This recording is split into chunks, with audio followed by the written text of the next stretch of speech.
Friends, आप लोग कैसे हैं? उम्मीद करता हूँ आप लोग अच्छे होंगे। मैं पुजारी आर्य आप सभी का अपने यूट्यूब चैनल में स्वागत करता हूँ और आप सभी के लिए मैं सोशियोलॉजी सब्जेक्ट यानी समाजशास्त्र विषय लेकर आता हूँ। आप सभी में जो भी प्रतियोगी छात्र-छात्राएँ हैं UGC NET JRF, PGT, GIC, GDC, KBS, NBS, assistant professor, UP PGT, BPSC, DSD, triple SB, MP set, Rajasthan, Chhattisgarh, Haryana, Uttarakhand, Jharkhand, आप किसी भी ऐसे स्टेट से हों, किसी भी राज्य से हों, ऐसा नहीं है केवल आप जो है यहीं किसी एक स्टेट का ही परीक्षा की तैयारी कर रहे हैं सोशियोलॉजी से, तो उन्हीं के लिए जो प्रश्नोत्तरों की श्रृंखला है आपके प्रत्येक स्टेट में पूछे जाने वाले हैं।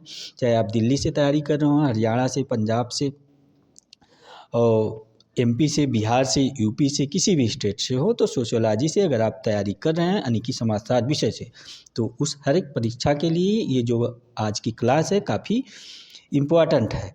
तो आप लोग ये ना सोच के चलिए कि ये केवल एक विशेष स्टेट के लिए ये क्लास है, नहीं। अगर आप सोशियोलॉजी सब्जेक्ट या समाजशास्त्र विषय से तैयारी कर रहे हैं तो इस क्लास को ज़रूर देखा कीजिए, मिस ना कीजिए। ये क्लास जो है आपका परीक्षा में काफ़ी उपयोगी साबित होगा। तो फ्रेंड्स, आप सब मुझे पहचान रहे होंगे क्योंकि मैं आप सभी के बीच बराबर क्लास लेकर आ रहा हूँ सोशियोलॉजी का। तो मैं पुजारी आर्य आप सभी का अपने यूट्यूब चैनल में स्वागत करता हूं और आप सब इस सोशियोलॉजी की क्लास ज़रूर देखा कीजिए। आज फ्रेंड्स कुछ ठंडी लग रही है मुझे, देखिए मैं बैठा हूं आप लोगों का क्लास करा रहा हूं तो ठंडी लग रही है, हल्की कपकपी आ रही है। आप लोग मेरे आवाज़ से पकड़ रहे होंगे, ठीक है। तो आज आइए शुरू करते हैं, आप लोगों का ज़्यादा समय ना लेते हुए इस क्लास का सोशियोलॉजी का क्लास जो शुरू करते हैं। ये सोशियोलॉजी आप लोग नोट करके रखिएगा। जो लोग सोचते हैं किस चीज़ का क्लास है, मैं पूरा एकदम एक एक चीज़ आप लोगों को इन्फॉर्मेशन दे देता हूँ, सूचना दे देता हूँ। तो आप लोग बार बार करें, देखिए जो आप सभी में से आप लोग ध्यान दीजिए। यूजीसी नेट जेआरएफ, ठीक है, UGC NET JRF, PGT, GIC, GDC, KBS, NBS, assistant professor, UP PGT, BPSC, DSP, MP SET, RPSC, PCPSC, यानी कि आप किसी भी स्टेट हो, उत्तराखंड, झारखंड, ठीक है। तो इस क्लास को ज़रूर देखा कीजिए। ये समाजशास्त्र विषय से मैं बताया ना अभी आपको, सोशियोलॉजी से यानी समाजशास्त्र विषय से संबंधित सभी प्रतियोगी परीक्षाओं ये महत्वपूर्ण प्रश्नोत्तरों की एक व्याख्यात्मक श्रृंखला होती है, जो कि ये करंट से रिलेटेड भी है और आप लोगों के सिलेबस से के अकॉर्डिंग है, ठीक है। इसको आप लोग नोट करके रखिएगा, ऐसा ना सोचिएगा ये इधर उधर के प्रश्न हैं जो आपके काम के नहीं है। आपके अगर आप सोशियोलॉजी यानी कि समाजशास्त्र विषय से एग्जाम देते हैं तो सभी परीक्षाओं के लिए ये प्रश्नोत्तर काफ़ी महत्वपूर्ण है। तो आइए आपका समय ज़्यादा ना लेते हुए देखते हैं आज का प्रश्न आप लोगों के लिए क्या कह रहा है। परीक्षा के दृष्टि से मैं बार बार कह रहा हूँ, इंपॉर्टेंट है। इस क्लास को आप लोग देखने से पहले कॉपी और पेन लेके बैठ जाया करिए और इंपॉर्टेंट चीज़ों को नोट करते जाइए और क्लास को शेयर कर दीजिए ताकि आप जैसे इस क्लास का बेनिफिट जो है आप जैसे और भाई बहनों को जो निःशुल्क क्लास है बेनिफिट प्राप्त हो सके, ठीक है। तो आइए देखते हैं आज का प्रश्न उत्तर नंबर 1 आप सभी के लिए क्या कह रहा है। ये प्रश्न नंबर 1 आपका कह रहा है, ये प्रश्न नंबर 1 है, ध्यान दीजिएगा। ये कह रहा है सरायकेला छऊ नृत्य निम्नलिखित में से किस राज्य में प्रसिद्ध है। ये सरायकेला छऊ नृत्य निम्नलिखित में से किस राज्य में प्रसिद्ध है कह रहा। तो आपका ऑप्शन है झारखंड राज्य में, ऑप्शन बी असम राज्य में, ऑप्शन सी गोवा राज्य में, ऑप्शन डी मध्य प्रदेश राज्य में, ठीक है। तो किस राज्य में क्या है, सरायकेला छऊ नृत्य का नाम है। तो ये आपका ऑप्शन ए सही हो जाएगा। आप लोग नोट करके रखिए, ऑप्शन ए क्या है, ये झारखंड राज्य में, ठीक है। ये झारखंड राज्य में काफ़ी प्रसिद्ध है ये सरायकेला छऊ नृत्य है। आइए देखते हैं आपका अगला प्रश्न क्या है। उम्मीद करता हूँ ये प्रश्न आपके समझ में आ गया होगा, इसमें क्या उस बताने था नहीं। ये देखिए प्रश्न थोड़ा लग रहा है छोटा करना पड़ेगा स्क्रीन का क्योंकि आएगा नहीं यहाँ, है ना। तो थोड़ा सा मैं आप लोगों को लिए छोटा कर देता हूँ फिर, ताकि स्क्रीन पे आप लोगों को ये प्रश्न दिखे, ठीक है। अब देखते हैं ये प्रश्न आपका आ जाएगा, ठीक है। अब आप लोग इसको देखिए, ये प्रश्न क्या कह रहा है, थोड़ा सा और छोटा करना पड़ेगा, आप लोग ध्यान दीजिएगा। फ्रेंड्स, दिक्कत ये इस बात का ना, आप लोग सोच रहे होंगे कि क्या है कि मेरे पास बहुत अच्छे सिस्टम तो है नहीं कि मैं, है ना, कि बहुत अच्छे सिस्टम हो। तो ये क्लास मैं आप सभी के लिए लेकर आता हूँ, तो बहुत अच्छे सिस्टम नहीं है, लेकिन आप लोगों का प्यार और सहयोग मिलता रहेगा तो क्लास भी और अच्छी होती चली जाएगी, ठीक है। तो आपका प्रश्न 2 क्या कह रहा है, आप लोग ध्यान दीजिए। प्रश्न उत्तर नंबर ये 2 क्या कह रहा, कह रहा है निम्नलिखित युग्मों पर विचार कीजिए। ये युग्म दिए हैं सब, उस पर कह रहा है निम्नलिखित युग्मों पर विचार कीजिए। तो क्या विचार करने का, ये एक नंबर क्या कह रहा है, देखिए एक नंबर आपका कह रहा है अधिसूचित क्षेत्र, अधिसूचित क्षेत्र सीमित, ये अधिसूचित क्षेत्र समित है। क्या कह रहा है, यह तीव्र रूप से विकसित होते ऐसे शहर संबंधित है जो नगर पालिका के गठन के सभी मानदंडों को पूरा नहीं करता हो। अच्छा, ये अधिसूचित क्षेत्र समिति के तहत कह रहा है ये यहाँ से, ठीक है। ये ऑप्शन दो, ये दो क्या है, ऑप्शन नहीं, ये दो नंबर क्या कह रहा है आप, नगर क्षेत्र समिति है आपका। कह रहा है नगर क्षेत्र समिति में छोटे शहर के प्रशासन हेतु अर्ध नगर पालिका प्राधिकरण होता है, कह रहा है। और ये 3 नंबर कह रहा है आपका कि विशेष प्रयोजन एजेंसी है। ये क्या कह रहा है, विशेष प्रयोजन एजेंसी कह रहा है कि निर्दिष्ट या विशिष्ट कार्यों हेतु गठित निकाय है, ठीक है। तो ये 1 नंबर है, ये 2 नंबर है, ये 3 नंबर है ना। कह रहा निम्नलिखित युग्मों पर विचार कीजिए, इसी में से कह रहा प्रश्न 2 आपका। तो इसमें से क्या कह रहा है, निम्नलिखित में कौन सा सही सुमेलित है। अच्छा, ये जो आपका 1 नंबर है, ये देखिए 1 नंबर जैसे अधिसूचित क्षेत्र समिति है, तो फिर इसके सामने यह तीव्र रूप से विकसित होते ऐसे शहर संबंधित जो नगर पालिका के गठन के सभी मानदंडों को पूरा नहीं करता, ये यहाँ तक हो गया। दूसरा नगर क्षेत्र समिति है, छोटे शहर प्रशासन हेतु अर्ध नगर पालिका का प्राधिकरण है, ये है। 3 नंबर ये करा विशेष प्रयोजन समिति निर्दिष्ट विशिष्ट कार्यों हेतु गठित निकाय है। तो इसमें से क्या कह रहा है कि निम्नलिखित में से कौन सा सही सुमेलित है, 1 और 2 3 में से। अच्छा, तो ऑप्शन ए कह रहा, अब ऑप्शन यहाँ आइए देखिए ध्यान से, ऑप्शन ए कह रहा कोई युग्म नहीं, यानी कि कोई युग्म तीनों में से 1 2 3 में से सही सुमेलित नहीं कह रहा। ऑप्शन बी कह रहा केवल एक युग्म, यानी कि इन तीनों में से कोई 1 2 3 में से कोई एक सुमेलित है सही। ऑप्शन सी कह रहा केवल 2 युग्म, यानी कि इसमें से कोई 2 युग्म सुमेलित है। ऑप्शन डी कह रहा सभी तीनों युग्म यानी सही सुमेलित हो। तो इसका आंसर प्रश्न नंबर 2 का आप सब बताइए क्या हो जाएगा। तो इसका आंसर मैं आपको बता दे रहा हूँ, ये ऑप्शन डी जो है क्या कह रहा है, सभी तीनों युग्म सही सुमेलित हैं। आप लोग ध्यान दीजिए, ऑप्शन डी ये सभी युग्म सही सुमेलित है, ये कह रहा है, ठीक है। यानी कि ये जो आपका आंसर है, ये आपका 1 नंबर और ये 2 नंबर, ये 3 नंबर, ये तीनों सही है, ठीक है। तो उम्मीद करता हूँ ये प्रश्न आपके समझ में आ गया होगा। आइए देखते हैं अगला प्रश्न क्या कह रहा है आप सभी के लिए। तो ये अगला प्रश्न क्या कह रहा है आप सभी के लिए, देखते हैं।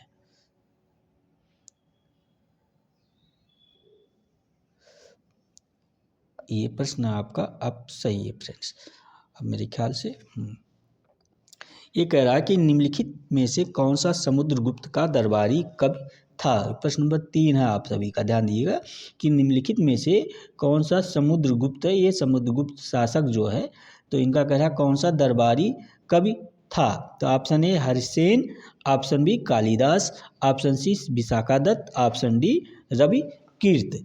तो समुद्रगुप्त का जो दरबारी कवि कौन था, प्रश्न उत्तर नंबर 3 का आंसर आप लोग दीजिए। तो इसका दरबारी कवि जो था, ऑप्शन ए आप लोग नोट करके रखिए, हरिसेन था समुद्रगुप्त का, ठीक है। ये देखिए इतिहास से प्रश्न है आपका, लेकिन ये जो आप यूजीसी नेट जेआरएफ देते हैं उसमें इस तरह के प्रश्न आपका आप देखेंगे पूछता है, ठीक है। आप परीक्षा दिए होंगे, पूछता है। अब आपका असिस्टेंट प्रोफेसर में भी पूछता है, पीजीटी में भी इस तरह के प्रश्न पूछ लिए जाए, क्योंकि दरबारी कवि ये सोशियोलॉजी से जुड़े हुए व्यक्तित्व है, ठीक है। इसलिए ये ऐसे प्रश्न वहाँ भी पूछा जाता है, आप लोग ध्यान दीजिएगा, ऐसा ना सोचिएगा ये आपके सिलेबस से बाहर है।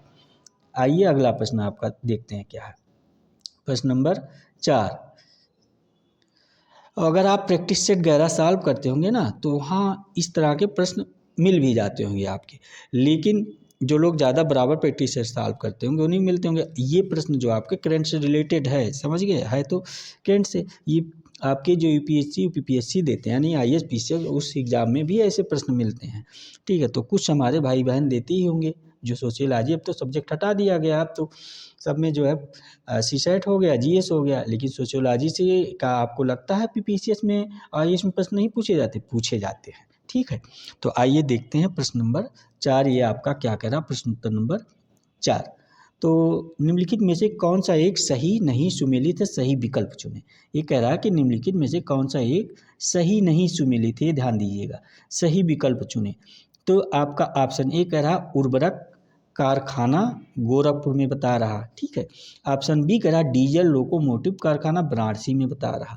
Option C oil refinery Mathura में बता रहा।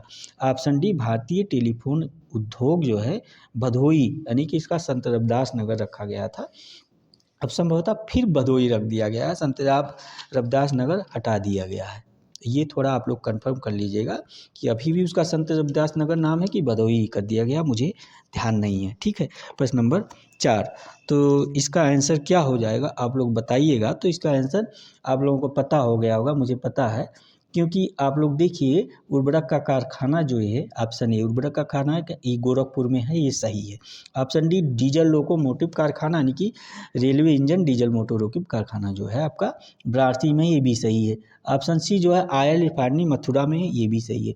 ये जो भारतीय टेलीफोन उद्योग है ये भदोही में नहीं है, क्योंकि ये भदोही आपके लिए किस लिए प्रसिद्ध है आप लोग जान रहे हैं। ये जो भदोही है आपका, या ये दरी गलीचा के लिए प्रसिद्ध है, ठीक है। और भारतीय टेलीफोन वाला जो ये मैटर आ रहा है, ये आपका भारतीय टेलीफोन जो है ये कहाँ पे है, ये रायबरेली में बनाया जाता है। तो ये रायबरेली में, आप लोग नोट कर लीजिएगा कहाँ पे है, रायबरेली, ठीक है। भारतीय टेलीफोन इस पर थोड़ा कम लिखते बनता है फ्रेंड्स, नहीं तो मैं अच्छे से आप लोगों को लिख के बता, क्योंकि मेरा डिस्प्ले बहुत अच्छे नहीं है, ठीक है। मैं बार बार कहता, लेकिन आप लोगों का प्यार और सहयोग है जिस कारण मैं आप सभी के बीच क्लास लेकर बराबर आता हूँ। तो रायबरेली इसका नोट कर लीजिएगा। इसका आंसर इस प्रकार आपका ऑप्शन डी हो जाएगा। ये भी आप लोग नोट करके रखिए, मत सोचिए कि इसका आंसर फिर क्या होगा। ऑप्शन डी इसका आंसर नोट हो कर लीजिए, हो जाएगा, क्योंकि ये जो प्रश्न कह रहा है आपका कि निम्नलिखित में से कौन सा एक सही नहीं सुमेलित है, सही विकल्प, तो आपका ऑप्शन डी ही सही नहीं सुमेलित था, ठीक है। अगला प्रश्न आपका देखते हैं क्या है, आइए। प्रश्न नंबर 5 आपका क्या कह रहा है आप सभी के लिए। प्रश्न उत्तर नंबर 5 कह रहा है, ये ध्यान दीजिए प्रश्न नंबर 5 कि मौद्रिक नीति समिति, जिसको एमपीसी कहते हैं, शार्ट में एमपीसी कहते हैं, मौद्रिक नीति समिति के अध्यक्ष होते हैं, यानी कौन होता है ये इसका अध्यक्ष। आपका ऑप्शन है आरबीआई के गवर्नर कह रहा है। मौद्रिक नीति समिति के अध्यक्ष कौन होते हैं, तो कह रहा है ये आरबीआई के गवर्नर है। ऑप्शन बी कह रहा वित्त मंत्री, ऑप्शन सी कह रहा प्रधानमंत्री, ऑप्शन डी कह रहा डिप्टी गवर्नर। प्रश्न उत्तर नंबर 5 का, तो इसका आंसर आपका ऑप्शन ए हो जाएगा। आप लोग नोट करके रखिए, ये आरबीआई के गवर्नर जो होते हैं ये मौद्रिक नीति समिति के अध्यक्ष होते हैं, ठीक है। तो अगला प्रश्न आपका देखते हैं क्या है, प्रश्न नंबर 6 आपका क्या हो जाएगा। ये प्रश्न नंबर 6 कह रहा कि सूची फर्स्ट, और ये देखिए प्रश्न नंबर 6 जो आपका कह रहा कि सूची फर्स्ट और सूची सेकंड है ना, ये फर्स्ट हो गया आपका, ये सेकंड है, को मिलान कर सही उत्तर चुनिए। ये मिलान का प्रश्न है। जैसे ऑप्शन ए कह रहा आगरा मूज उत्पाद के लिए प्रसिद्ध बता रहा। ऑप्शन बी कह रहा बांदा प्रस्तर शिल्प के लिए प्रसिद्ध बता रहा। ऑप्शन सी कह रहा बदाऊं जिला है, ये सब जान लें, आगरा बांदा बदाऊं चित्रकूट जिला है, कहाँ की जिला है, यूपी के, यानी उत्तर प्रदेश के जिले हैं, है ना। तो कह रहा बदाऊं जरी जरदोजी के लिए प्रसिद्ध है और चित्रकूट काष्ठ खिलौने के लिए प्रसिद्ध है। तो ये सूची फर्स्ट को सूची सेकंड को मिलाकर सही उत्तर चुनने की बात ये कह रहा। प्रश्न नंबर 6 आपका, तो इसका आंसर क्या हो जाएगा आप बताइएगा। तो इसका आंसर जो है आगरा जो है मूज उत्पाद के लिए नहीं है, ये ऑप्शन ए सही आंसर है इसका हो जाएगा, यही आपका सही नहीं सुमेलित है, ठीक है। ये आगरा आपका सही नहीं सुमेलित है, क्योंकि आगरा जो है आपका ताजमहल वगैरह है वहाँ आप जान ही रहे हैं प्रसिद्ध है। जो आपका ये मूज उत्पादन के लिए आपका जो जिला है अमेठी प्रसिद्ध है। कौन सा जिला प्रसिद्ध है, अमेठी, आप लोग इसको नोट कर लीजिएगा। अमेठी जिला जो है आपका मूज उत्पादन के लिए प्रसिद्ध है, ना कि आगरा। तो यहाँ अमेठी अगर होता तो ये सही रहता, तो ये भी जो है ठीक है। तो उम्मीद करता हूँ ये प्रश्न नंबर 6 भी आपकी समझ में आ गया। अगला प्रश्न देखते हैं आप सभी के लिए क्या है। प्रश्न नंबर 7 क्या कह रहा, आइए आप सभी के लिए देखते हैं। प्रश्न उत्तर नंबर 7 ये कह रहा हाल ही में, प्रश्न नंबर 7 आपका नोट करके रखिएगा। ये कह रहा कि हाल ही में राष्ट्रपति द्रौपदी मुर्मू ने महाराष्ट्र के किस जिले में विश्व शांति बुद्ध विहार का उद्घाटन किया। ये जो आपकी भारत की, यानी कि हमारे देश भारत की वर्तमान राष्ट्रपति हैं द्रौपदी मुर्मू महोदया हैं, ये महिला है, ठीक है। राष्ट्रपति द्रौपदी मुर्मू महोदया हैं, ये महिला है। ये महाराष्ट्र के किस जिले में विश्व शांति बुद्ध विहार, ये क्या है, विश्व शांति बुद्ध विहार का उद्घाटन किया है अभी जल्दी में। तो आपका option A Kolhapur, option B Latur, option C Akola, option D Gondia, ठीक है। तो ये जो आपकी हाल ही में यानी कि लेटेस्ट प्रश्न है, ये देखिए जो ये सब एग्जाम में पूछे जाने की संभावना है। आप लोग इस चीज़ को बराबर ध्यान दीजिएगा, ठीक है। मैं आपको बार बार कहता हूँ, आप लोग इस चीज़ को बराबर ध्यान दीजिएगा। तो ये प्रश्न नंबर 7 आपका, तो ये इसका आंसर आपका ऑप्शन बी हो जाएगा, लातूर, ठीक है। नोट करिएगा, लातूर, ये लातूर जिला है, ठीक है, वहाँ का। ये जो है महाराष्ट्र का, ये कोल्हापुर, लातूर, अकोला, गोंदिया, ये सब जिले हैं। तो जो आपके राष्ट्रपति द्रौपदी मुर्मू महोदया हैं, ये महाराष्ट्र के विश्व शांति बुद्ध विहार का जो उद्घाटन किया है, जो है महाराष्ट्र के लातूर जिले में किया। अगला प्रश्न देखते हैं आपका क्या है। प्रश्न नंबर 8, ये आ जाएगा, इसी पे आ तो जाना चाहिए फ्रेंड्स, हाँ आ जाएगा, ठीक है, समझ में आ रहा है आप लोगों को। प्रश्न नंबर 8 आपका पूरी स्क्रीन पे दिख रही, समझ में आ रहा है। ये प्रश्न नंबर 8 देखिए, निम्नलिखित में से कौन सा एक सही क्रम में है, पहचान कर सही विकल्प चुने। ठीक है, प्रश्न कह रहा है निम्नलिखित में से कौन सा एक सही क्रम है, पहचान कर सही विकल्प चुने। तो इसमें ऑप्शन ए जो कह रहा है आपका, ये ऑप्शन ए देखिए क्या कह रहा है, काकोरी कांड, नौजवान भारत सभा, बारदौली सत्याग्रह, चटगांव शस्त्रागार। अच्छा, तो ये सही क्रम, ये देखिए आपका ये जो कि ना ये है, ये सही क्रम कह रहा है, काकोरी कांड, नौजवान और बारदौली और ये चटगांव, इसी तरह मतलब कौन सही क्रम में लिखा है, ये कौन सा ऑप्शन सही इसका पता रहा। ऑप्शन बी क्या कह रहा, काकोरी कांड, बारदौली सत्याग्रह, नौजवान भारत सभा और चटगांव शस्त्रागार। ऑप्शन सी कह रहा नौजवान भारत सभा, बारदौली सत्याग्रह, चटगांव शस्त्रागार और काकोरी कांड। ऑप्शन डी कह रहा चटगांव शस्त्रागार, ये चटगांव शस्त्रागार है। ऑप्शन ये अगला है, बारदौली सत्याग्रह और नौजवान भारत सभा है और काकोरी कांड। तो इसमें से कौन सा जो है सही, ये जो क्रम में है, ए बी सी डी जो ये ऑप्शन दिया है, इसमें से कौन सा सही क्रम में है। प्रश्न नंबर 8 का इसका आंसर आपका बताना है। तो इसका सही क्रम आपका देखिए हो जाएगा, ये ऑप्शन ए इसका सही आंसर है। ऑप्शन ए ये सही आंसर आप लोग नोट करके रखिएगा, क्योंकि ये काकोरी कांड होता है, उसके बाद फिर नौजवान भारत सभा का गठन किया जाता है और फिर बारदौली सत्याग्रह होता है और इसके बाद चटगांव शस्त्रागार जो है कांड जो होता है, वहाँ लूट कांड होता है, चटगांव सत्याग्रह लूट कांड आपको याद है। तो इस प्रकार इसका आंसर आपका जो है ऑप्शन ए हो जाएगा। आप लोग इसको नोट करके रखिएगा ऑप्शन ए को, ठीक है। तो उम्मीद करता हूँ ये प्रश्न 8 नंबर आपके समझ में आ गया होगा। आइए देखते हैं प्रश्न उत्तर नंबर 9। आज फ्रेंड्स कुछ ठंडी ज़्यादा है क्या, क्योंकि मुझे ठंडी लग रही है, पता नहीं आप लोगों को लग रही है कि नहीं लग रही है। सुबह के क्लास में ठंडी लगती है मेरे ख्याल से, ठीक है। ये प्रश्न उत्तर नंबर आपका 9 हो गया, ये प्रश्न नंबर 9 है। प्रश्न नंबर 9 क्या कह रहा है, आइए ध्यान देते हैं। कह रहा है भारतीय संविधान की प्रस्तावना के संदर्भ में सही विकल्प का चयन कर सही उत्तर दीजिए। ये भारतीय संविधान का जो प्रस्तावना उसके बारे में कह रहा है कि इसमें से सही विकल्प का चयन कर सही उत्तर दीजिए। तो ये भारतीय संविधान की प्रस्तावना के संदर्भ में सही विकल्प का चयन कर सही उत्तर दीजिए। तो ऑप्शन ए क्या कह रहा है, आप लोग ध्यान दीजिएगा। आप लोग ये ऑप्शन ए कह रहा संविधान की प्रस्तावना न्यायालय में परिवर्तनीय है, यही ना कह रहा है ऑप्शन ए कि संविधान की प्रस्तावना न्यायालय में परिवर्तनीय है।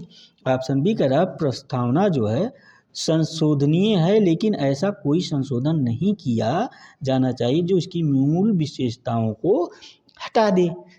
ऑप्शन सी आपका कह रहा प्रस्तावना को विधायिका की शक्ति का स्रोत माना जाता है। ऑप्शन डी कह रहा है उपरोक्त सभी सत्य हैं। तो प्रश्न उत्तर नंबर 9 का आंसर क्या हो जाएगा, आप लोग बताइए। तो इसका आंसर जो है ऑप्शन ए सही हो जाएगा। प्रश्न उत्तर नंबर 9 का आंसर ऑप्शन ए सही है, ठीक है। क्योंकि ये जो प्रश्न आपका कह रहा आप लोग ध्यान ही दे दिए होंगे कि भारतीय संविधान की प्रस्तावना के संदर्भ में सही विकल्प, तो ये सही है, बाकी बी सी डी आपका गलत है, ठीक है। तो आइए अगला प्रश्न देखते हैं क्या कह रहा है आप सभी का। प्रश्न नंबर 10, ये प्रश्न नंबर 10 आपका क्या कह रहा है कि राष्ट्रीय योजना समिति, प्रश्न नंबर 10 क्या कह रहा है आपका कि राष्ट्रीय योजना समिति को गठित किया गया था, है ना।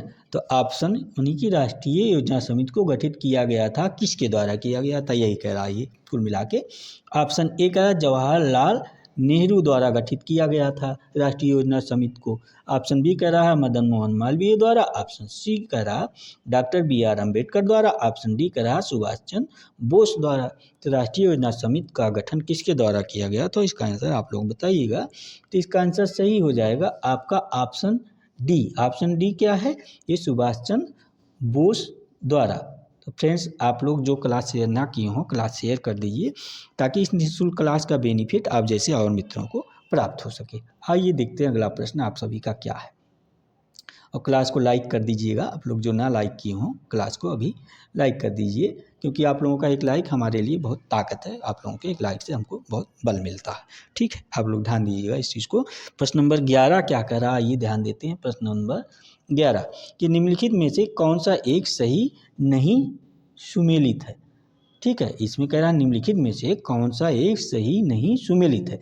तो ऑप्शन ए कह रहा है गोविंद साहेब मेला अम्बेडकर नगर बता रहा है। ठीक है, ऑप्शन बी कह रहा है लोहंदी मेला मिर्जापुर बता रहा। ऑप्शन सी कह रहा है तरकुलहा मेला गोरखपुर बता रहा। ऑप्शन डी कह रहा है ओझला मेला बांदा बता रहा है। प्रश्न उत्तर नंबर ये 11। तो इसका कौन सा आंसर सही हो जाएगा, ये कह रहा निम्नलिखित उपनों में से कौन सा एक सही सुमेलित नहीं है। यही कह रहा है ना कि सही सुमेलित नहीं है। तो इसमें से तो यार हमको लग रहा है कि गोविंद साहेब मेला, ये देखिए ध्यान दीजिएगा आप लोग एक बार। गोविंद साहेब मेला ये जो आपका ऑप्शन ए है, ये गोविंद साहेब मेला ये अम्बेडकर नगर में तो लगता है। ये जो लोहंदी मेला आपका है ये मिर्ज़ापुर में, ये भी लगता है, सही है। ठीक है, बी भी सही है। तो आपका ये जो ऑप्शन सी तरकुलहा मेला है ये गोरखपुर में लगता है, ये भी सही है यार। ये ओझला मेला जो आपका है, ओझला मेला, ये ऑप्शन डी ये बांदा में लगता है, ये भी सही है यार। तो इसमें तो सभी ऑप्शन सही है, फिर गलत क्या नज़र आ रहा। कह रहा निम्नलिखित में से कौन सा सही नहीं सुमेलित है। तो इस प्रश्न में देखिए आपका होना चाहिए था एक ऑप्शन उपरोक्त सभी। तो इस प्रकार आप लोगों को मैं बता दूं, इसमें सभी सही सुमेलित है। आप लोग ध्यान दीजिएगा, ये जो प्रश्न है ये इसमें सभी सही सुमेलित है, यानी कह सकते हैं प्रश्न ही गलत हो गया है। ठीक है, तो इसमें ये सभी सही सुमेलित है।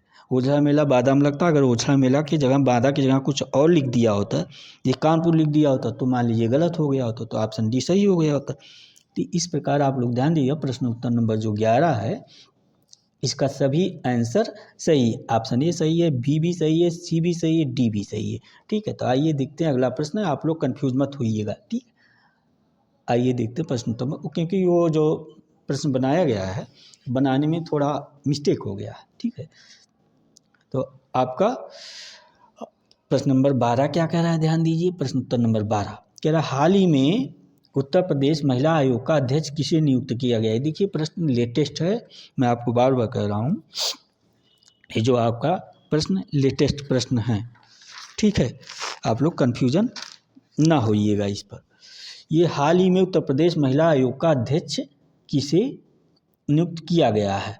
उत्तर प्रदेश सरकार किसकी है, माननीय मुख्यमंत्री योगी आदित्यनाथ की सरकार है। ठीक है, तो उत्तर प्रदेश आयोग महिला आयोग का अध्यक्ष आपका ऑप्शन ए पूछ रहा है। ऑप्शन जो कह रहा है किसे बनाया गया है, नियुक्त किया गया, तो option A Arpana Yadav madam बता रहा।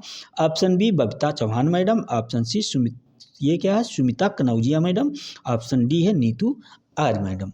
तो किसे नियुक्त किया गया है, आप लोग इसका आंसर बताइएगा। तो इसका आंसर आपका ऑप्शन बी हो जाएगा सही। आप लोग नोट करके रखिए, ये बबीता चौहान मैडम जो हैं, ये आपके बबीता चौहान मैडम है, इन्हीं को आपका उत्तर प्रदेश महिला आयोग का अध्यक्ष नियुक्त किया गया है।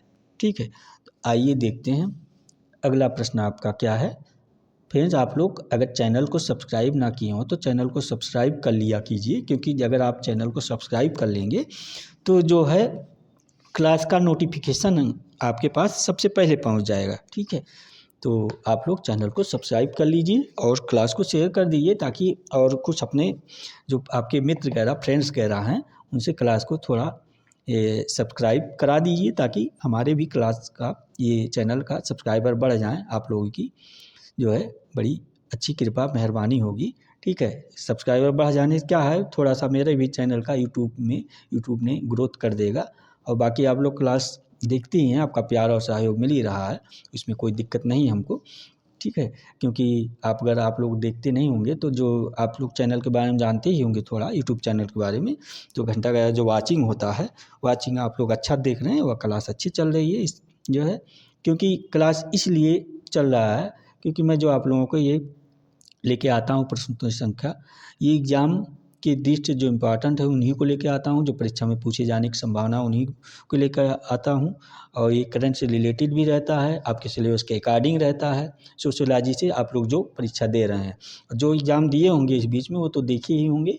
ठीक है, तो इसलिए इस क्लास को जो है आप लोग शेयर ज़रूर कर दिया कीजिए, और क्लास के अंत में आप लोग एक कमेंट करके ज़रूर बताया करिए, अपनी प्रतिक्रिया दिया करिए कि क्लास कैसी लगी आप लोगों को। ठीक है, और क्लास में अगर कुछ सुधार करने की गुंजाइश हो और कुछ सुधार किया जा सकता है तो उसके बारे में भी बताया कीजिए कमेंट करके आप लोग, कि क्लास में ये सुधार कर दिया जाए। और आपको ये भी बताया कीजिए कि क्लास अगर आपको प्रश्नोत्तरी पे चाहिए कि थ्योरेटिकल क्लास चाहिए या किसी थिंकर पे चाहिए तो भी बताया कीजिए। मैं आप लोग कमेंट करेंगे तो मैं उसी हिसाब से आपके सभी के लिए क्लास लेकर आऊँगा। ठीक है, तो अब प्रश्न नंबर 13 देखते हैं आप सभी का क्या है। आइए प्रश्न उत्तर नंबर 13 ये क्या कह रहा, कह रहा अभी हाल ही में जन पोषण केंद्र को किन राज्यों में शुरू किया जा रहा। अभी हाल में ये जन पोषण केंद्र को किन राज्यों में शुरू किया जा रहा। तो आपका ऑप्शन ए कह रहा महाराष्ट्र, बिहार, उड़ीसा में। ऑप्शन बी कह रहा गुजरात, राजस्थान, तेलंगाना, उत्तर प्रदेश में।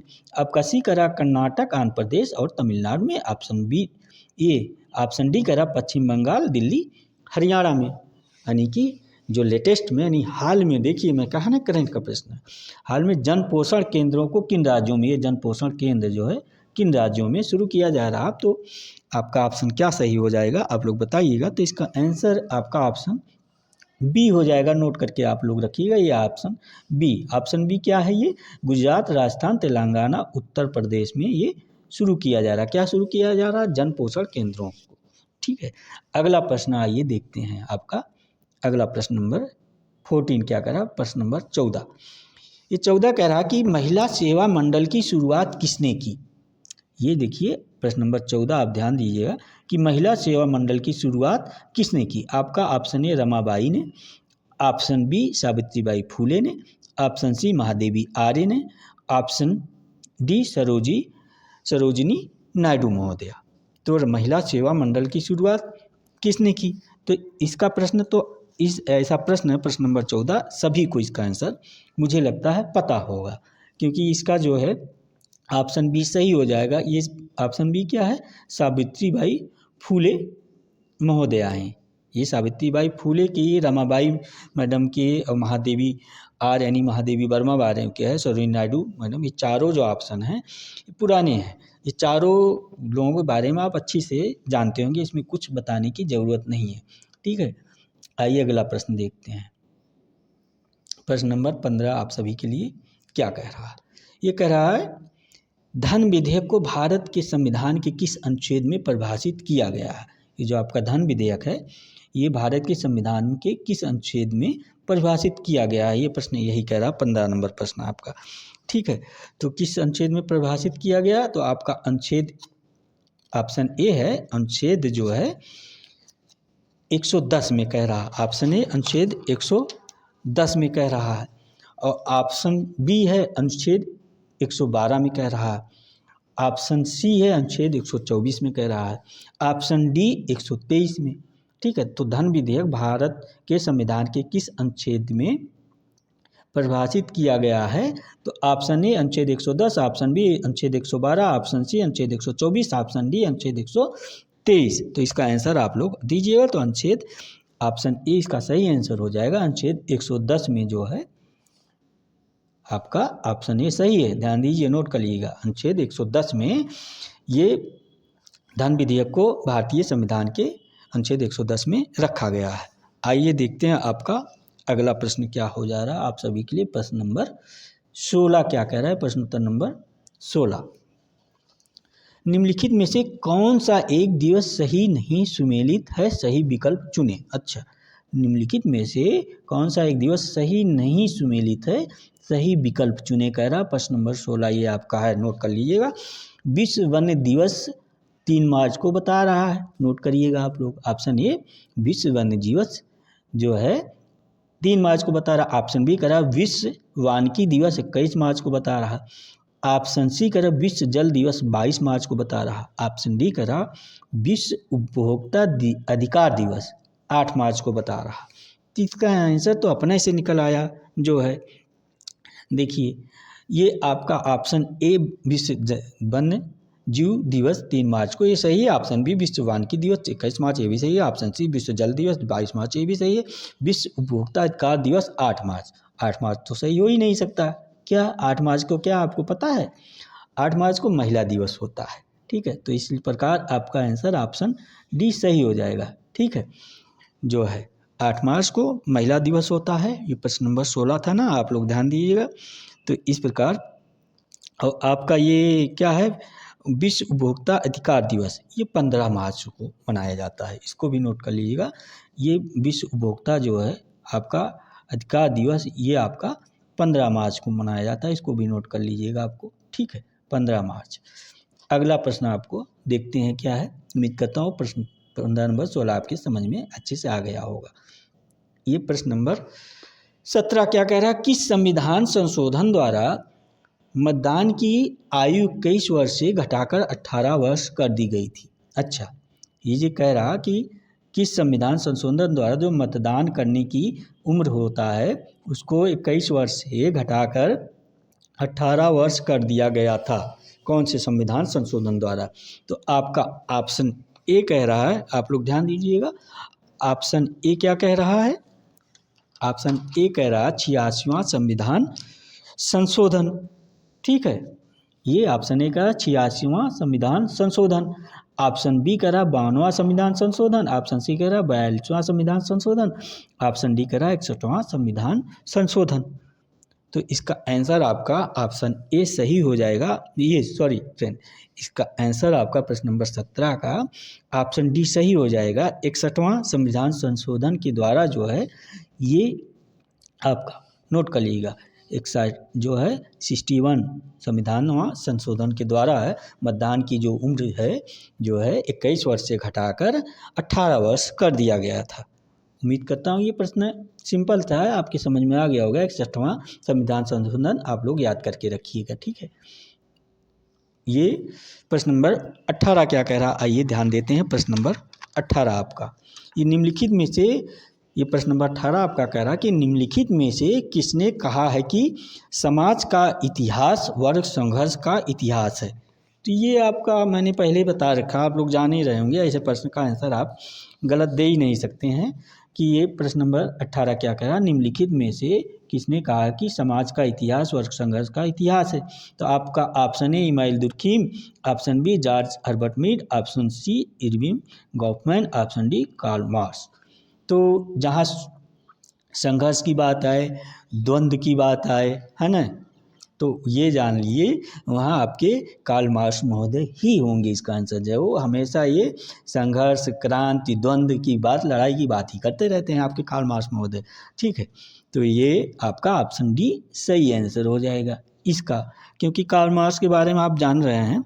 इनकी जो एक पुस्तक है आप नोट कर लीजिएगा, ये लोग देखिए इंपॉर्टेंट है आपके सोशियोलॉजी के दृष्टि से, काफ़ी यहाँ से बार बार प्रश्न पूछे जाते हैं, इसलिए इसका मैं थोड़ा सा विस्तार कर दे रहा हूँ आप सभी के लिए। ये कार्ल मार्क्स महोदय जो है, इनकी जो पुस्तक कम्युनिस्ट मैनिफेस्टो, नोट कर लीजिएगा। इनकी ढेर सारी बुक्स है, मैंने पिछले क्लास में इनके बारे में बहुत अच्छे से बता रखा है।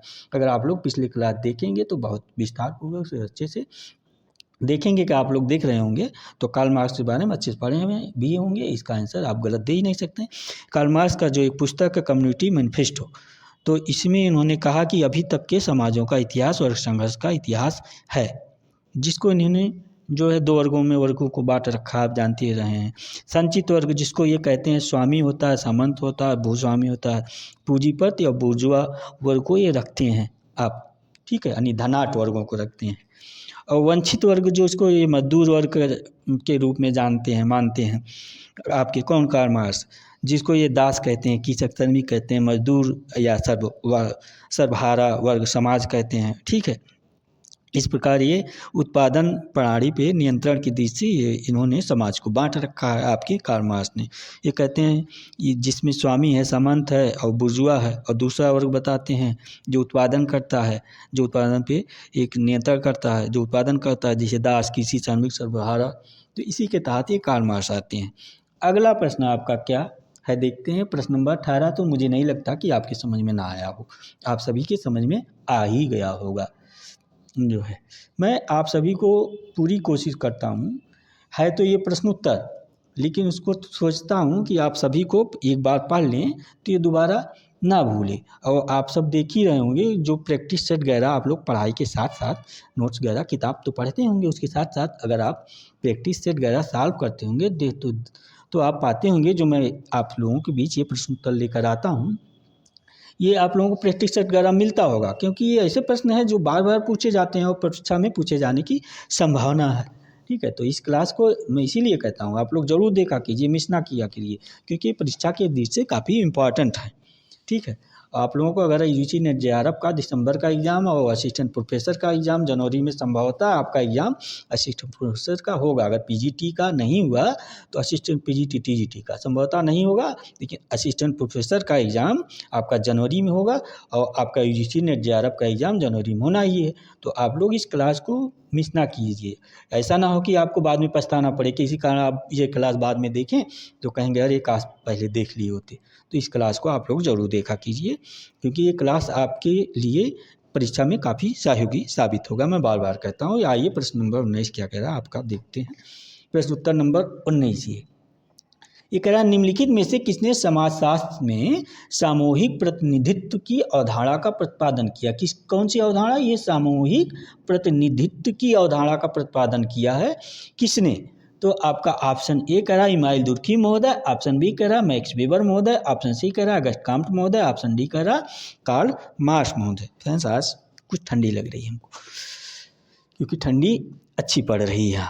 ये ऑप्शन इसमें से क्या सही हो जाएगा प्रश्न उत्तर नंबर 19 का, ये ए सही है, इमाइल दुर्खी महोदय है। इनका आंसर आपका ऑप्शन ए इमाइल दुर्खी महोदय, जो प्रतिनिधित्व सामूहिक प्रतिनिधित्व की अवधारणा का प्रतिपादन किया है, तो ये आपके इमाइल दुर्खी महोदय हैं। इसको आप लोग नोट करके रखिएगा, ठीक है, इमाइल दुर्खी महोदय का। तो ये आपका ऑप्शन ए सही हो जाएगा, क्योंकि इमाइल दुर्खिम जो सामूहिक प्रतिनिधित्व की चेतना की बात करते हैं और कहते हैं जब सामूहिक चेतना की अभिव्यक्ति किसी प्रतीक या चिन्हों के रूप में होती है, आप लोग समझ गए हैं, प्रतीक चिन्हों प्रतीक के रूप में होती है तो उन्हें सामूहिक प्रतिनिधित्व कहते हैं। ठीक है, तो इस प्रकार प्रतीक और विचार जो आपकी धारणाएं हैं, जो भावनाएं हैं, अधिकतर व्यक्तियों द्वारा मान्यता प्राप्त होते हैं, मान्य होते हैं। ठीक है, इस कारण सामूहिक रूप से सामाजिक जीवन के जो विभिन्न पक्षों के प्रतिनिधित्व करते हैं। प्रतिनिधित्व कैसे, जैसे राष्ट्रीय तिरंगा आपका झंडा द्वारा है ना, प्रतिनिधित्व भारत का जो है तिरंगा राष्ट्रीय प्रतीक है। धार्मिक पुस्तकें भी ऐसे जैसे भारत ये रामायण हो गया, आपका गीता हो गया, ठीक है, प्रतीक होते हैं। तो दुर्खिम जो है आपकी इमाइल दुर्खिम महोदय हैं, ये सामूहिक प्रतिनिधित्व करते हैं। तो इस प्रकार आपका इसका आंसर जो है सामूहिक प्रतिनिधित्व का इमाइल दुर्खिम महोदय हो जाएंगे। ऑप्शन ए सही है प्रश्न उत्तर नंबर 19 का। उम्मीद करता हूँ प्रश्न नंबर 19 आप सभी के समझ में आ गया होगा। आइए देखते हैं अगला प्रश्न आप सभी के लिए क्या कह रहा है। अगला प्रश्न नंबर ये 20, ठीक है, आप लोग ध्यान दीजिएगा। 20 नंबर प्रश्न आप सभी के लिए क्या कह रहा है समाज, ये प्रश्न नंबर 20 आपका कह रहा है कि एक समाज जो आधुनिकीकरण द्वारा लाए गए सामाजिक परिवर्तन को निराशावादी रूप में निरूपित करता है, उसे कहते हैं, यानी कि उसे क्या कहते हैं। आपका एक समाज जो आधुनिकीकरण द्वारा लाए गए सामाजिक परिवर्तन को निराशावादी रूप में निरूपित करता है, उसे क्या कहते हैं। तो आपका ऑप्शन ए है वैश्विक समाज, ऑप्शन बी है स्थानीय समाज, ऑप्शन सी है जन समाज, ऑप्शन डी है नागरिक समाज। तो इसका आंसर क्या हो जाएगा प्रश्न नंबर 20 का, आप लोग बताइएगा। तो जन समाज इसका आंसर हो जाएगा, ऑप्शन सी आप लोग नोट करके रखिएगा, ठीक है, क्योंकि ये सारे प्रश्न जो है परीक्षा के दृष्टि से काफ़ी महत्वपूर्ण हैं। अगला प्रश्न क्या है आपका, आइए देखते हैं, क्योंकि काफ़ी समय हो जाएगा तो भी नहीं मज़ा आएगा, इसलिए सोचता हूँ मैं कम समय आप लोगों का अधिक से अधिक प्रश्न करा दूँ, ताकि परीक्षा में आप लोगों का काफ़ी सहयोगी साबित हो ये क्लास, ठीक है। तो प्रश्न नंबर 21 क्या कह रहा है, ये आप ध्यान दिए। प्रश्न नंबर 21, किसी भाषा, ये प्रश्न नंबर 21 क्या कह रहा है, किसी भी सामाजिक व्यवस्था जिसमें बहुसंख्यक का व्यवहार प्रतिमानों भूमिकाओं से संचालित होता है को कहा जाता है, क्या कहा जाता है आपका, ऑप्शन ए साचार्य, ऑप्शन बी समुदाय, ऑप्शन सी संस्था, ऑप्शन डी संस्कृत, है ना। तो क्या कहा जाता है, तो इसका ऑप्शन सी हो जाएगा, आप लोग नोट करके रखिएगा, ऑप्शन सी ये संस्था, ठीक है। क्योंकि संस्था जो है, ये जो प्रश्न कह रहा उसके अनुसार ये संस्था हो जाएगा, क्योंकि किसी भी सामाजिक व्यवस्था जिसमें बहुसंख्यक का व्यवहार प्रतिमानों, ठीक है, 21 प्रश्न ये बता रहे हैं आप सभी को, प्रतिमानों और भूमिकाओं से संचालित होता है संस्था कहा जाता है। ये लो आप लोग नोट करके रखिएगा, क्योंकि संस्था जो शब्द है आपका इंटेक्शन, क्या है, इंटेक्शन है ना। संस्था शब्द का प्रयोग सर्वप्रथम किसने किया था, संस्था शब्द का प्रयोग सर्वप्रथम किसने किया था, आप लोग नोट करके रखिए, ये सब इंपॉर्टेंट चीज़ें हैं, आपके हर्बर्ट स्पेंसर ने कर रखा है, ठीक है। संस्था शब्द का प्रयोग आपके कौन कर रखे हैं, हर्बर्ट स्पेंसर महोदय, ठीक है। आप लोग ध्यान दीजिएगा इस चीज़ को। और हर्बर्ट स्पेंसर महोदय की जो पुस्तक है उस पुस्तक का नाम है फर्स्ट प्रिंसिपल, इसी में इन्होंने संस्था के बारे में विस्तार पूर्वक से बता रखा और कहा संस्था वह अंग है जिसके माध्यम से समाज के कार्यों को क्रियान्वित किया जा सकता है, ठीक है, ये संस्था के बारे में। तो आइए, उम्मीद करता हूँ प्रश्न नंबर 21 आप अच्छे से समझ गए होंगे आप सब। आइए देखते हैं प्रश्न नंबर 22 आपका क्या कह रहा है आप सभी के लिए। ये कह रहा है कि निम्नलिखित में से किसका यह कथन है कि मनुष्य का अनोखापन उसकी संस्कृति के आधिपत्य में निहित होता है। प्रश्न नंबर 22 कह रहा है आपका, ध्यान दीजिएगा, 22 नंबर प्रश्न क्या कह रहा है आपका, कि निम्नलिखित में से किसका यह कथन है कि मनुष्य का अनोखापन उसकी संस्कृति के आधिपत्य में निहित होता है। तो आपका ऑप्शन ए है मैकाइवर एवं Page, option B Emile Durkheim महोदय, ऑप्शन सी राल्फ बेनेडिक्ट महोदय, ऑप्शन डी किंग्सले डेविड महोदय। तो इसका आंसर क्या हो जाएगा आप सब बताइएगा। तो इसका आंसर आपका ऑप्शन डी हो जाएगा, नोट करके रखिए क्या है, ऑप्शन डी है ये किंग्सले डेविस महोदय, ठीक है। किंग्सले डेविस महोदय जो हैं ये कहते हैं क्या है, किंग्सले डेविस महोदय कि समाजशास्त्र के जो है, किंग्सले डेविस कहते हैं कि विशेष रूप से ये अपनी पुस्तक जो इनकी है समाजशास्त्र की, किंग्सले डेविस महोदय की ह्यूमन सोसाइटी, यानी कि जिसको मानव समाज कहा जाता है, ह्यूमन सोसाइटी मानव समाज, जो सन 1936 में इसको इन्होंने प्रकाशित किया था। और इस पुस्तक में जो है इन्होंने विस्तार पूर्वक से बता रखा है क्या, कि परिवार के समाजशास्त्र जो है, जो परिवार के समाजशास्त्र और वेश्यावृत्ति पर भी कार्य कर रखा है, किसमें, ह्यूमन सोसाइटी पुस्तक में इन्होंने, ठीक है। और अपने अध्ययन में ये प्रकारात्मक परिप्रेक्ष्य का प्रयोग किया है, कौन, आपके किंग्सले डेविस महोदय ने। तो इस परिप्रेक्ष्य के अध्ययन में उन्होंने मनुष्य का अनोखापन उसकी संस्कृति के आधिपत्य में निहित होता है, ये आपके किंग्सले डेविस महोदय की अवधारणा है। उम्मीद करता हूँ प्रश्न उत्तर नंबर 22 भी आप सभी के समझ में अच्छे से आ गया होगा। आइए देखते हैं अगला प्रश्न क्या है आप सभी के लिए। अगला प्रश्न, ये क्लास काफ़ी इम्पोर्टेंट है, मैं बार बार कहता हूँ, प्रश्न यहाँ से काफ़ी बनते, काफ़ी पूछे जाते हैं, इसलिए ऐसे क्लास को आप मिस ना किया कीजिए, ज़रूर देखा कीजिए, ठीक है। और क्लास को आप लोग सब्सक्राइब जरूर कर लीजिए, ठीक है। तो आपका प्रश्न नंबर 23 क्या कह रहा है, प्रश्न उत्तर नंबर 23 नोट कर लीजिए। निम्नलिखित में से कौन सी प्रदत्त परिस्थिति नहीं है, क्या कह रहा है, निम्नलिखित में से कौन सी प्रदत्त परिस्थिति नहीं है। तो आपका ऑप्शन ए लिंग, ऑप्शन बी आयु, ऑप्शन बी ये, ऑप्शन सी व्यवसाय, ऑप्शन डी नातेदारी, ठीक है। प्रश्न नंबर 23 है ये। तो आप लोग प्रदत्त परिस्थिति के बारे में अच्छे से जानते हैं जो है, ठीक है। निम्नलिखित में से कौन सी प्रदत्त परिस्थिति नहीं है, तो लिंग, आयु, व्यवसाय, नातेदारी। तो इसमें से कौन सी प्रदत्त परिस्थिति नहीं है, तो आप लोगों को पता ही होगा ये व्यवसाय, क्योंकि व्यवसाय जो है अर्जित परिस्थिति है, ठीक है, ना कि प्रदत्त परिस्थिति है। तो इस प्रकार जो आपका व्यवसाय, ऑप्शन सी इसका सही आंसर हो जाएगा, तो अर्जित परिस्थिति ये इसके बारे में मैं पिछली क्लास में काफ़ी विस्तार से बता रखा हूँ, प्रदत्त परिस्थिति अर्जित परिस्थिति के बारे में। ठीक है, तो ये व्यवसाय जो आपका क्या है, अर्जित परिस्थिति है। और लिंग, आयु और नातेदारी ये जो है प्रदत्त परिस्थिति, मतलब ये आपको जो है पहले से प्राप्त होता है, जिसको प्रदत्त परिस्थिति कहते हैं। पहले से आपको प्राप्त होता है, जन्मजात ही प्राप्त होता है। क्या? जैसे प्रदत्त परिस्थिति में जैसे आपको अगर लिंग के रूप में लेते हैं, आप महिला तो महिला रहेंगे, ना कि पुरुष हो जाएंगे। आप किसी कास्ट के रूप में यानी जात के रूप में अगर आप किसी ब्राह्मण में जन्म लेते हैं तो ब्राह्मण ही रहेंगे, ना कि जो है क्या कहते हैं बनिया हो जाएंगे, यानी कि गुप्ता हो जाएंगे। ठीक है, तो आपका जो है प्रदत्त परिस्थिति यानी कि आपको प्रदान कर दिया गया, आप इसको बदल नहीं सकते हैं। ठीक है, और आपका जो है अब बाकी प्रदत्त परिस्थिति है। और जो अर्जित परिस्थिति आप खुद अर्जित करते हैं, जैसे शिक्षा के द्वारा आप टीचर बन गए, डॉक्टर बन गए, वकील बन गए, तो आपने अर्जित किया है, तो ये अर्जित परिस्थिति हो। व्यवसाय करने लगे तो ये अर्जित परिस्थिति है। अब उम्मीद करता हूँ प्रश्न नंबर 23 भी आपके समझ में अच्छे से आ गया होगा। ठीक है, अगला प्रश्न आपका देखते हैं क्या है। प्रश्न नंबर 24 क्या कह रहा है आप लोगों के लिए। 24 कह रहा है निम्नलिखित में से कौन, ये 24 प्रश्न 23 आपके समझ में आ ही गया होगा।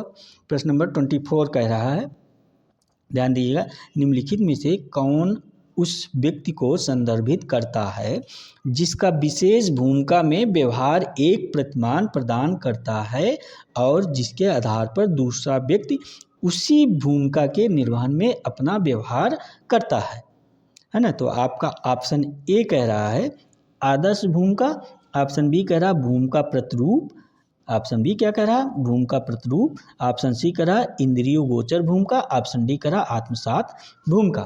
प्रश्न ध्यान दीजिएगा, अगर आप प्रश्न ध्यान से देते हैं, अगर एग्जाम में आप हड़बड़ी में कभी भी प्रश्न को ना पढ़िए, कूल माइंड से पढ़िए, कूल माइंड से कीजिए परीक्षा में, ताकि कूल माइंड से क्या है ना आता हुआ प्रश्न जो है तो सही ही होता है, लेकिन जो कन्फ्यूजन में रहता है वो भी सही हो जाता है। लेकिन आप हड़बड़ी में रहेंगे, जल्दबाजी में रहेंगे, घबराए हुए रहेंगे तो परीक्षा हाल में आप आता हुआ प्रश्न गलत कर देंगे, और एक प्रश्न गलती किए तो आप एग्जाम से बाहर। ठीक है, तो इसलिए आप लोग जो है कभी भी परीक्षा भवन में प्रश्न सॉल्व हड़बड़ाहट में ना किया कीजिए, सारे कूल माइंड से किया करिए। ठीक है, और देखिए आप कूल माइंड से करेंगे आपके कोई प्रश्न छूटेगा भी नहीं, सभी प्रश्न अच्छे से हो भी जाएगा। तो ये प्रश्न नंबर 24 आपका क्या कह रहा है, अब ध्यान दीजिए, निम्नलिखित में से कौन उस व्यक्ति को संदर्भित करता है जिसका विशेष भूमिका में व्यवहार एक प्रतिमान प्रदान करता है और जिसके आधार पर दूसरा व्यक्ति उसी भूमिका के निर्वहन में अपना व्यवहार करता है। तो आपका ऑप्शन ए आदर्श भूमिका, ऑप्शन बी भूमिका प्रतिरूप, ऑप्शन सी इंद्रिय गोचर भूमिका, ऑप्शन डी आत्मसात भूमिका। तो इसका आंसर क्या हो जाएगा, आप सब फटाफट बताइएगा। तो इसका आंसर ऑप्शन बी हो जाएगा, भूमिका प्रतिरूप। ऑप्शन बी क्या है, ये भूमिका प्रतिरूप। आप लोग इसको नोट कर लीजिएगा। ठीक है, उम्मीद करता हूँ ये प्रश्न आपका 24 नंबर जो प्रश्न है ना, भूमिका प्रतिरूप, ये क्या होता है आप लोग जानते ही हैं, लेकिन फिर भी बता देता हूँ। जैसे आप किसी भूमिका के संपादन करते समय हमें कैसा व्यवहार करना चाहिए, इसके लिए हम जैसे आप मान लेते हैं कि आदर्श भूमिका क्या है, भूमिका आदर्श संदर्भ व्यक्ति में अंतर होता है। ठीक है, जैसे जहाँ भूमिका आदर्श में कोई विशिष्ट व्यवहार ध्यान केंद्रित होता है, वहाँ संदर्भ व्यक्ति का प्रयोग सामाजिक जीवन के कई क्षेत्रों के सामान्यीकरण के लिए किया जाता है। भूमिका आदर्श वाले व्यक्ति परिचित ही हों या आवश्यक नहीं है।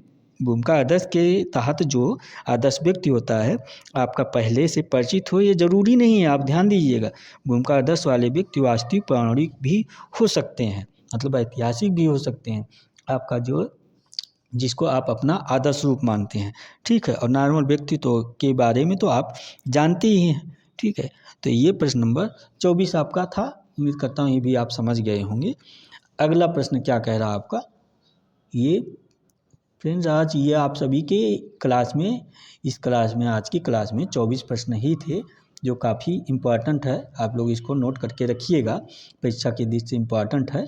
ठीक है, तो आप लोग ये देखिए मेरा चैनल है, आप लोग इसको भी नोट कर लीजिएगा, सोशियोलॉजी बाई पुजारी आर्य। क्योंकि अगर कोई पूछे सोशियोलॉजी क्लास तो आप लोग उसको बता दीजिएगा, यूट्यूब चैनल पे जाइए, सोशियोलॉजी बाई पुजारी सर डालेंगे तो आपको ये मिल जाएगा। ठीक है, आप लोग और ऑफिशियल टेलीग्राम लिंक है, वहाँ से भी क्लास के बारे में सूचना जानकारी मिल जाएगी, क्लास मिल जाएगी। ऑफिशियल पुजारी, इसको नोट कर लीजिए। और व्हाट्सअप नंबर आप लोग इसको भी नोट कर लीजिएगा, 9452 733 186, यानी 9452733186। क्योंकि व्हाट्सअप पे आप लोगों से बात तो नहीं हो पाएगी, लेकिन आप लोग कमेंट करके अपनी प्रॉब्लम को बताइएगा शिक्षा से संबंधित। तो आपकी प्रॉब्लम जो है मैं आप लोगों के कमेंट की रिप्लाई करूँगा, वहाँ बात कमेंट के द्वारा हो जाएगी। ठीक है, तो उम्मीद करता हूँ ये क्लास आप सभी को अच्छी लगी होगी, और आप लोग क्लास को चलते चलते जो है जाते जाते यानी कि शेयर कर दीजिए और लाइक कर दीजिए, कमेंट करके प्रतिक्रिया ज़रूर अपनी दे दिया कीजिए, और दे दीजिए कि आप लोगों को क्लास कैसी लगी। तो आप सभी का बहुत बहुत धन्यवाद। Thank you very much friends, आप सभी का।